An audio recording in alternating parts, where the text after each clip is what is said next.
Before we begin the actual rendering, we need to lift up as much of that transfer as possible. While the lines from the transfer are going to be very helpful for us to compose and try and maintain perspective as we create this atmospheric quality using graphite, what we're trying to do is replicate what occurs in nature.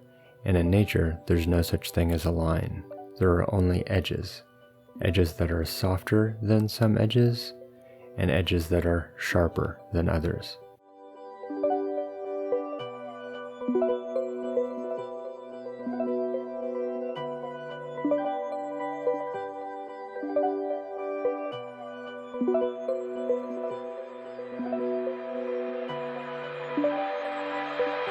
So the mark system is going to be made up entirely of these small little loops or circles, and our goal is to allow the tooth of the page to be pulling the graphite from the pencil rather than us pushing into the page.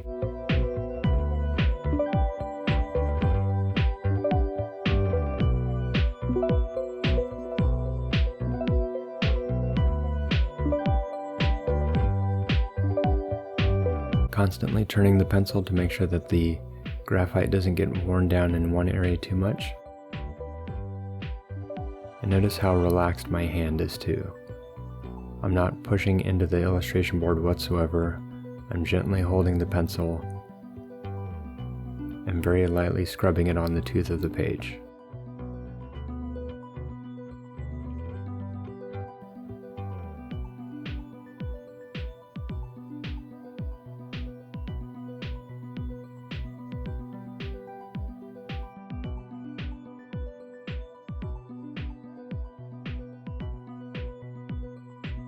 To begin with, what I'm trying to create is an established sort of lighter middle tone value. It'll be the basis for a gradient later on, and it'll lay down a layer of graphite which will make any value development on top of this a little bit more smooth, a little less toothy, but still atmospheric.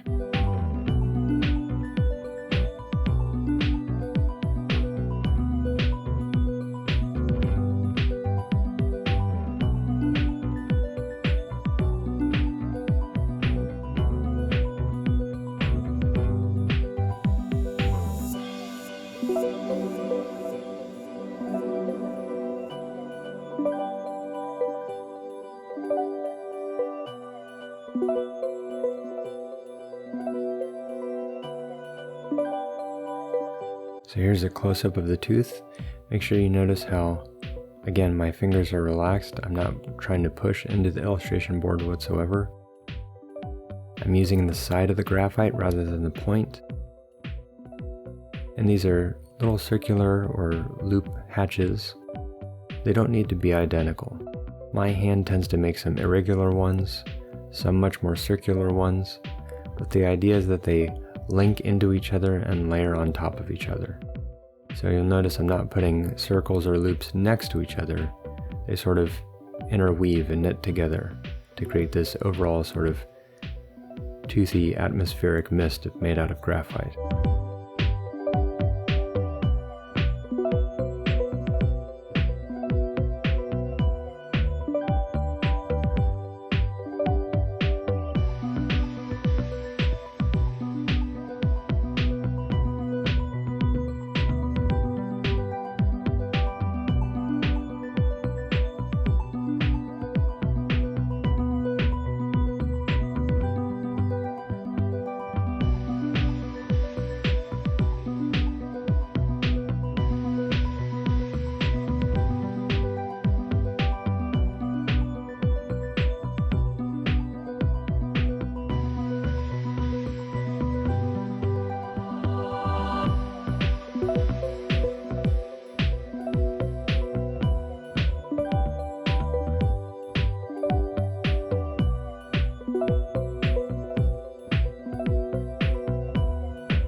Now I'm starting in with a second layer of graphite. You can see the tooth is a little bit different because of the first layer being down already. I'm still using a 2B pencil. I'm still using hardly any pressure, and I'm just allowing the paper to take the graphite, and the fact that a layer of gray is already down is going to help this to get a little closer to a middle tone or charcoal gray.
Now that a value has been established for the backdrop, I'm going to create a value for the actual focal object.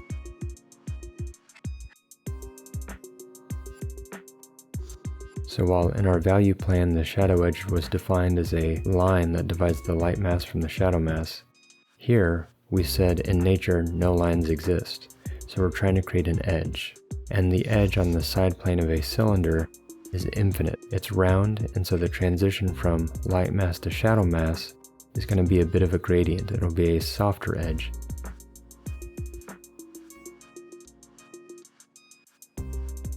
So we're still using the circular or loop hatching, and I'm taking the one side of the cylinder and getting it to drop to a pretty uniform gray, very similar to what is going on in the background.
I'll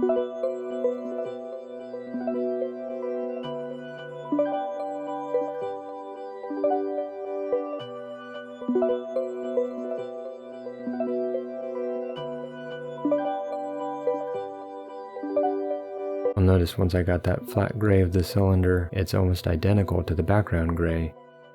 And so I'm creating a few loop marks with a little bit more pressure along the silhouette edge of the cylinder, just to define it from the backdrop a little bit more. So the circles are a little tighter, there's a little bit more pressure, but I'm not creating a line. I'm creating an edge that's sharper than the neighboring edges. So it's a little bit darker, it's a little bit sharper than the backdrop gray and the overall gray of the shadow mass. I'm going to start to do the same thing for the actual shadow edge, the core shadow of the cylinder. That will be a series of planes that run parallel to the actual light source and the rays of light, so they're going to draw a somewhat deeper value. And you can see why we need to turn the pencil, right? There's one side that's too flat. Sharpen it frequently, and make sure it's a nice smooth cone. That way the paper is going to take it uniformly, so make sure that you rotate the barrel as you work.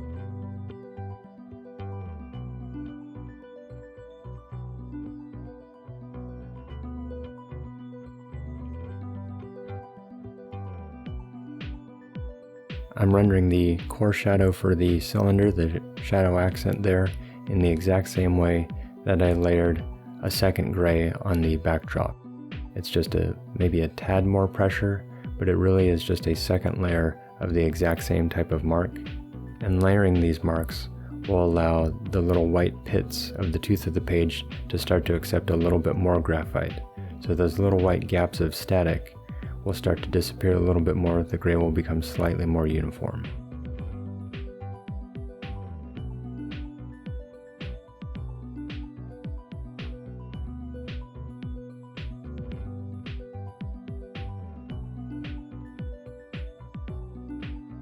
I made the tile or the square that the cylinder is sitting on a darker value object than the cylinder.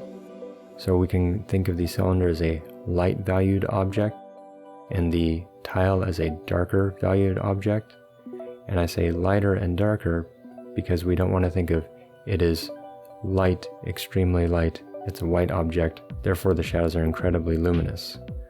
We also don't want to hear the word dark and think that the tile needs to be pitch black, the blackness of space. Instead, it's a comparative idea. One thing is lighter than, the other thing is darker than. And those should really be the thoughts that you're having as you're trying to render this out. The perspective has already been solved. We understand the angles and the shapes of the ellipses.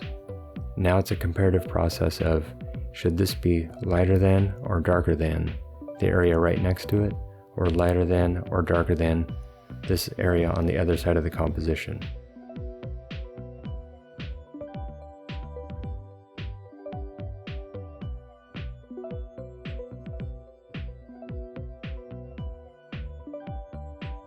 Do keep in mind that even with just value working here and not too much perspective but just a little bit, this rendering is still about harmony, and harmony is about multiple elements working together for the overall picture.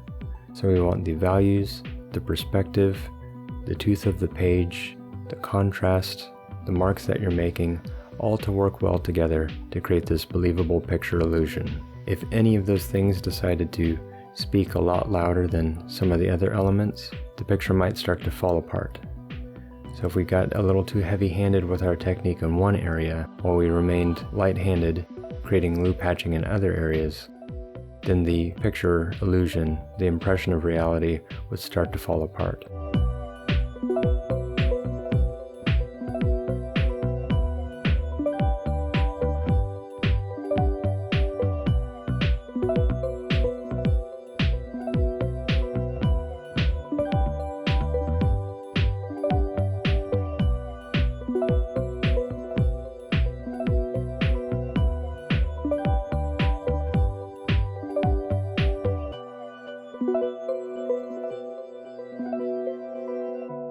Here I'm mapping out some of the light logic that we worked out from the VP map and the value plan, where the light source is off to the left, but sort of behind us a bit, so it's sort of a 3/4 half light, and we have to imagine the rays of light projecting out from whatever spotlight we're using, and wherever it hits the cylinder on that shadow edge, it's going to project past the cylinder and down to the surface of the table or the tile.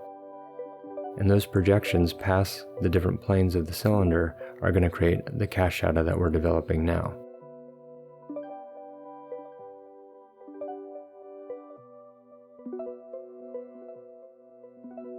And you'll notice that the cast shadow begins right at the shadow edge on the object.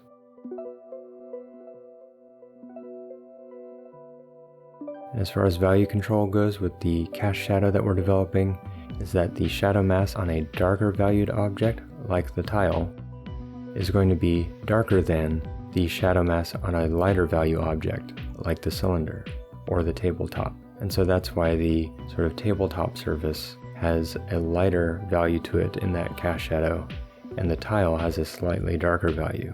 It makes the cast shadow appear like a transparent projection, and it still delineates the tile as being a darker object and the tabletop as being a lighter object, and even the adjacent shadow mass of the cylinder, when we compare it to the cast shadow, it helps it to read as a light object.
Defining some edges a little bit more, again with little loops rather than lines. I'm not outlining anything because outlines don't exist.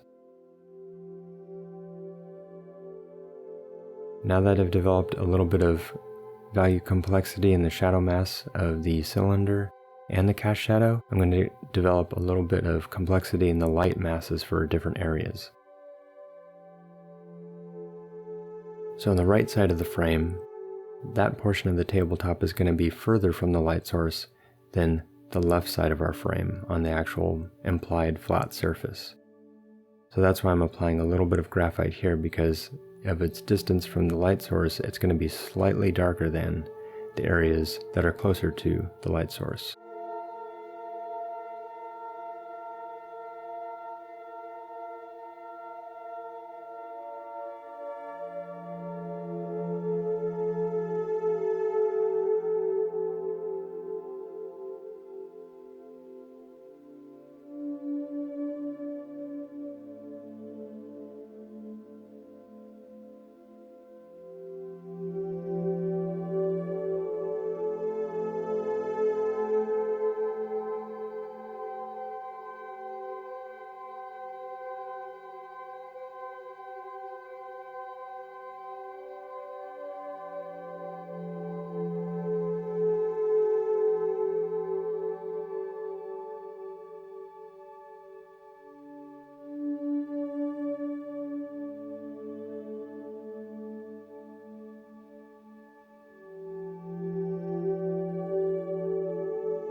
I'm also going to create a little bit more value complexity in the light mask for the cylinder too. Same idea as what was done with the tabletop, that the bottom portion of the cylinder, even though it's in light, it's further from the light source than the upper portions of the light mass. So I'm going to create a very subtle little gradient where the cylinder will be darker at its base and slowly get lighter as we go to that top plane and that top edge.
I'm defining the lighter edge of the cylinder against the backdrop a little bit, loose, light-handed sort of hatches.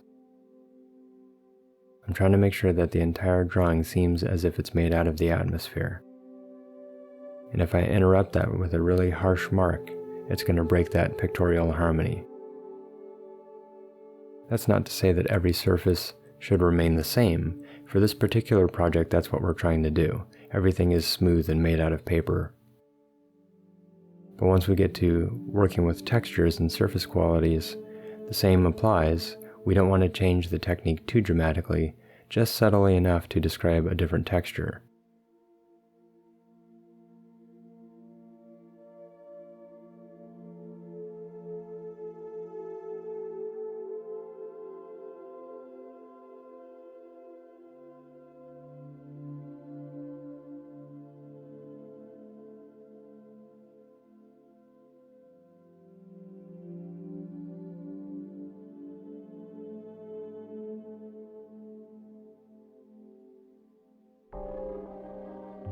Getting some darker grays in the backdrop and eventually some darker grays in the object.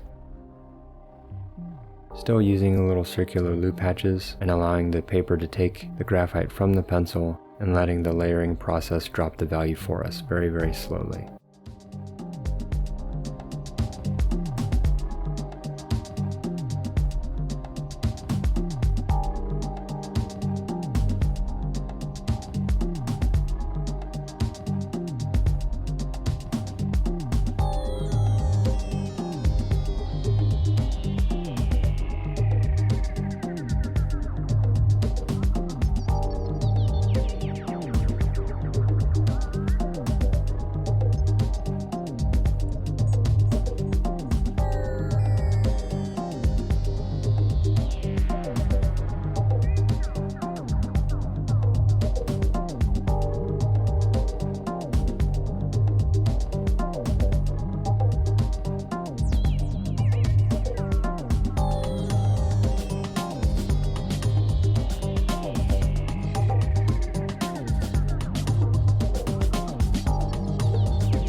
And I'm going to move back into the cylinder in order to create more value complexity and contrast there, because it is our focal object. We don't want the backdrop to serve as a focal object. So again, a little bit more pressure to create a slightly higher contrast. But since the cylinder is a lighter object, we don't want to get too dark with the shadows. If there's too much contrast on the lighter object, it's going to look stylized compared to the naturalistic atmosphere of everything else.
Once we get to the base of the cylinder, we're going to start to create some more linear marks.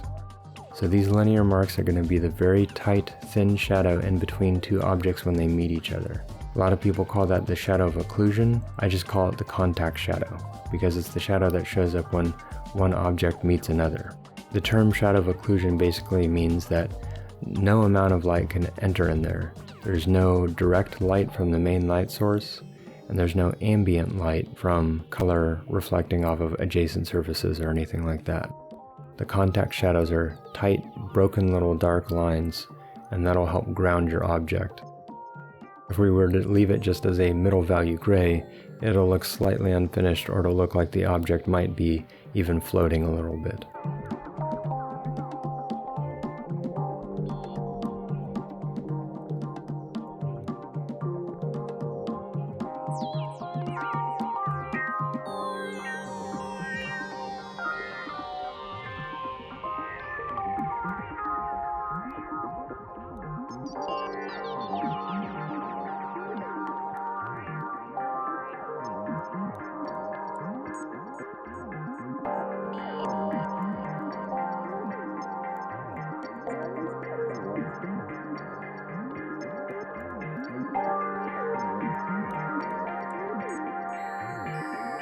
As you continue this process and slowly develop all these different layers of your circular loop hatching, try to think of this process as the cylinders emerging from a fog.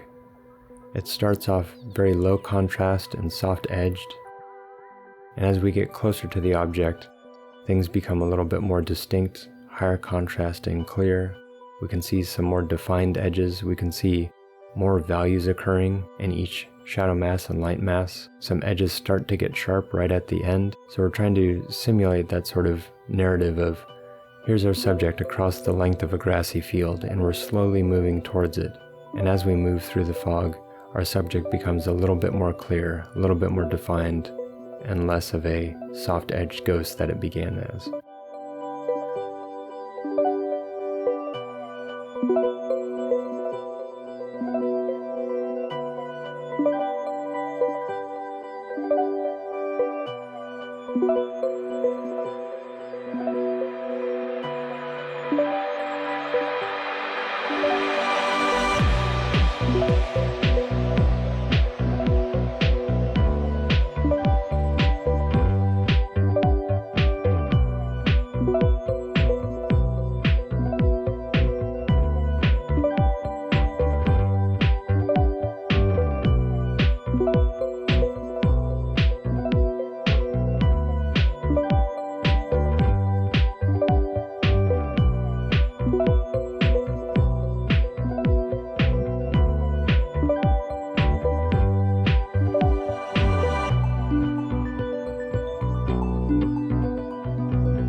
You'll get to a point where there's so much graphite on the actual rendering that you want to prevent your hand from smudging the dust. We don't want to actually blend in this. Remember, we're trying to keep the universal mark making system of being this toothy, pebbly quality that using the actual grit of the paper will help us to achieve. If we start to blend an area, it's going to look too soft compared to another area because we've pushed that graphite into the page.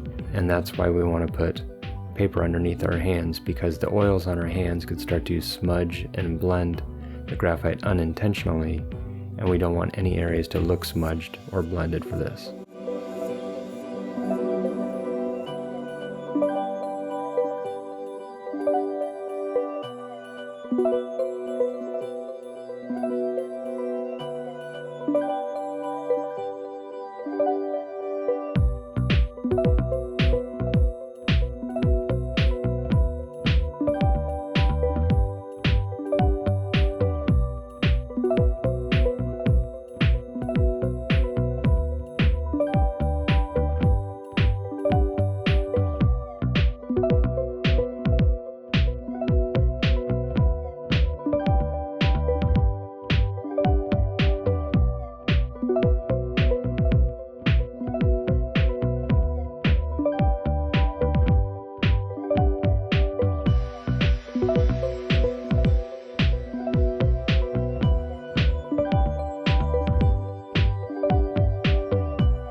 Notice how as I go back into the light mass of the cylinder for a second pass at making that gradient a little bit more deep in its grays so the light mass doesn't look so washed out, I'm allowing the marks that I'm using to move across the silhouette edge, across the shadow edge a little bit. When I do that, it's going to help things to stay soft-edged and naturalistic. If I confine all of my marks to within the silhouette, or all of my marks within one particular mass, it's going to start to look a bit like a coloring book. There'll be very defined edges where we come up to the edge of an object and then we stop our marks early. Instead, let your loop hatching wander across the perimeter of one object to another. It can actually help to unify the drawing.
And the final stretch of the process will involve getting edges to be a little bit more defined on our focal object, certainly on the vertical edges of the cylinder.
and going down to that contact shadow to make it much sharper and darker than most edges in the drawing.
And then finally going back and correcting that cast shadow. The cast shadow was a little bit too broad for the cylinder. If you imagine the bottom arc, the footprint of our cylinder here, as we developed it in the perspective drawing, so it's a full ellipse, and say the cylinder is made out of glass, we want to make sure that the cast shadow projecting off of the opposite side is projecting from the shadow edge on the opposite side. And if the cast shadow is too broad, it's going to look like the actual base ellipse for the cylinder is also extremely broad, which it isn't. It's broader than the top plane, but it's not quite as broad as we mapped it out. So I'm going to keep whittling away at this cast shadow so it looks more appropriate to the ellipse and its far side and that shadow edge where it begins.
final pass of defining edges.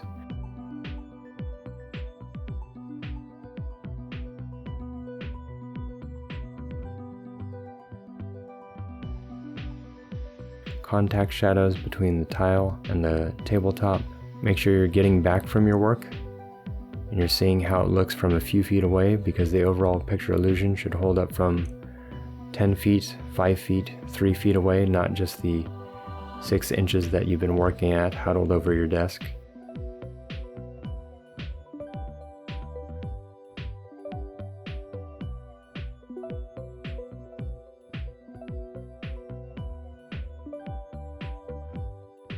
I'm doing a final layer of some loop patching in order to tie some things together, maybe to reduce some of the sort of static qualities that we get from the white of the page peeking through. That sort of effect certainly helps with the atmosphere, but in some areas it's a bit distracting, so I'm trying to reduce that. And now we start to finally use those lines and finish things up.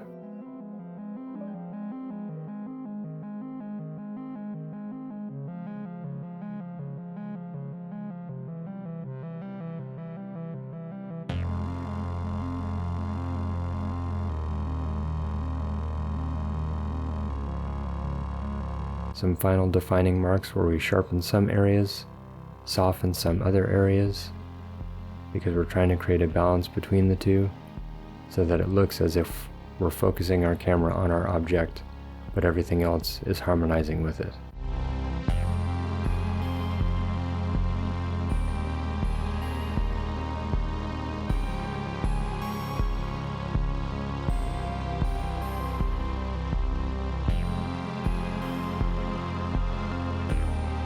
And there's the finished drawing. Hopefully you can see how we have a gradient in the backdrop. The darks of the background are framing the light masses of our focal object. The shadow masses on our focal object are framed by the light masses on the background. Our cast shadow looks transparent because it's dark on the darker object and it's light on the lighter object. Our light masses are not blown out. They're complex and made of grays. In this case they happen to be gradients, but they have middle grays, light grays, and then page white showing through. And we have a contact shadow between our cylinder and the tile, and even between our tile and the tabletop, in order to better ground things and make it look like these shadow accents are a naturalistic object in a naturalistic space. But we've created everything from imagination, light logic, and patience.